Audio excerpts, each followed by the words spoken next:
If ghosts are real, then it seems like there's at least a handful that may be living in this home.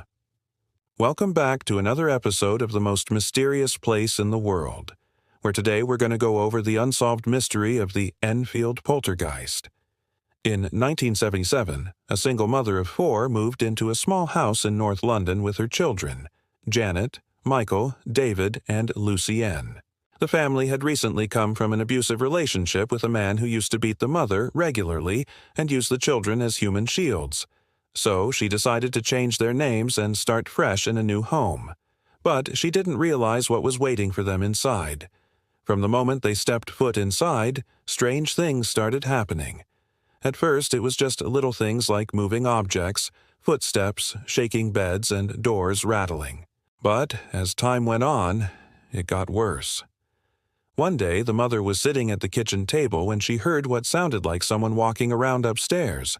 She shrugged it off until she heard a loud crash followed by her daughter screaming. She ran upstairs to find her daughter standing next to a bookcase that had fallen over and shattered on the floor. A few days later, the mother was getting ready for bed when she started hearing noises again. Then, out of nowhere, a heavy wardrobe flew across the room and slammed into the wall. Not wanting to spend another night in the house, she packed up her kids, and they all slept in a hotel room that night. The next morning after, of course, not sleeping at all, the mother returned home, called the police, and told them about everything that had happened. They searched the house from top to bottom but found nothing. They also brought in some psychic investigators who determined that the house was haunted by a male spirit that was very angry and violent. Now, despite this, the family was still kind of in shock. They couldn't believe what had happened and were scared to go back into the house. But eventually they did move back in, although they slept in the living room instead of the bedrooms. And the haunting began again. One evening, while the family was watching TV, they heard chains dragging metal moans. Out of nowhere, the television set turned itself on and started playing static.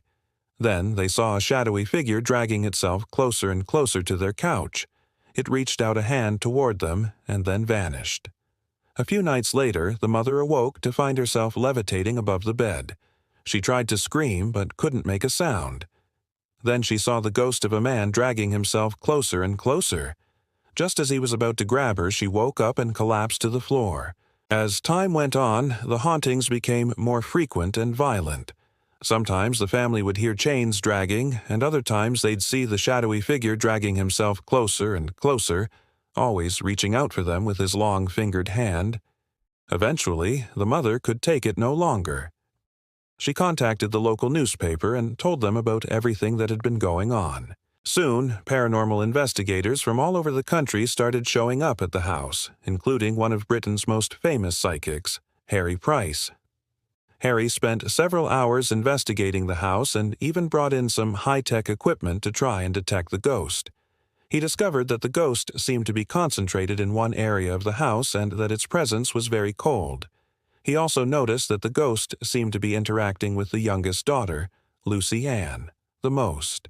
One night, Harry was sitting in the living room with the family when he witnessed something incredible. Right before his eyes, Lucy Ann's bed started shaking violently.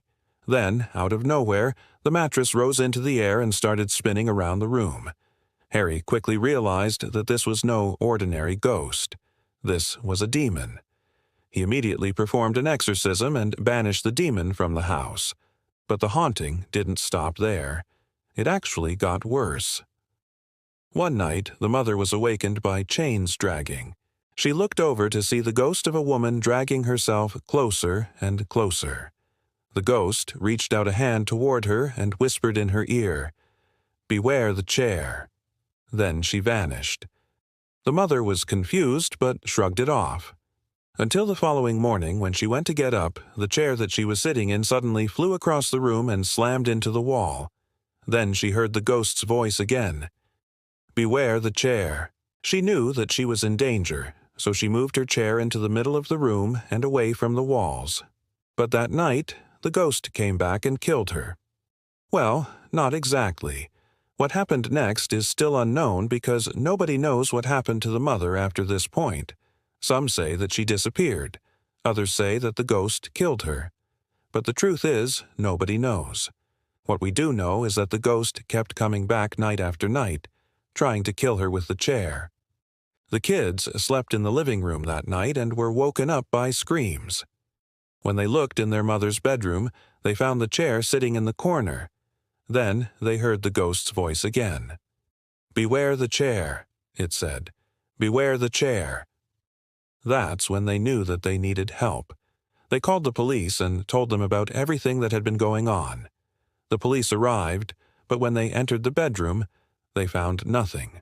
There was no sign of a struggle, and the chair was sitting innocently in the corner. To this day, nobody knows what happened to the mother. Some say that the ghost killed her, but there's no evidence to prove that. All we know is that after this incident, the haunting stopped. But there's a twist. Not long after the haunting stopped, the house was torn down and a new one was built in its place. But people soon started noticing that the new house wasn't quite right. Things would go missing and then reappear in strange places. Footsteps could be heard when nobody was home, and sometimes people would even see the ghost of a woman dragging herself closer and closer. It almost felt like the demon had simply moved into the new house with them. People tried to perform exorcisms and banishments, but it didn't work. The ghost stayed. That is until the house was torn down and a third house was built in its place. And guess what? The same thing happened again. People started experiencing strange phenomena and seeing the ghost. Eventually, the house was torn down for a fourth time, and no new house has been built yet. So, what really happened here? Was there a demon living in the house that took the mother's life? Did the ghost simply move into each new house as they were built? Or is there another explanation entirely? I don't know about you guys, but I'm leaning towards the demon theory. This case is incredibly similar to the Enfield haunting, which I made a video about not too long ago. In both cases, there was a single mother and her children who moved into a new house where strange things started happening. In both cases, the hauntings quickly escalated and became more violent. And in both cases, there was a ghost that interacted with the family and seemed to have a special connection with the youngest daughter. The similarities between these two cases are uncanny, and if you ask me, I think there's definitely some demonic activity going on here. But what do you guys think happened to the mother? Let me know your thoughts down below. And, as always, thanks for watching. If you enjoyed this video, make sure to check out my others about the most mysterious places in the world. Thanks again for watching, and we'll see you next time.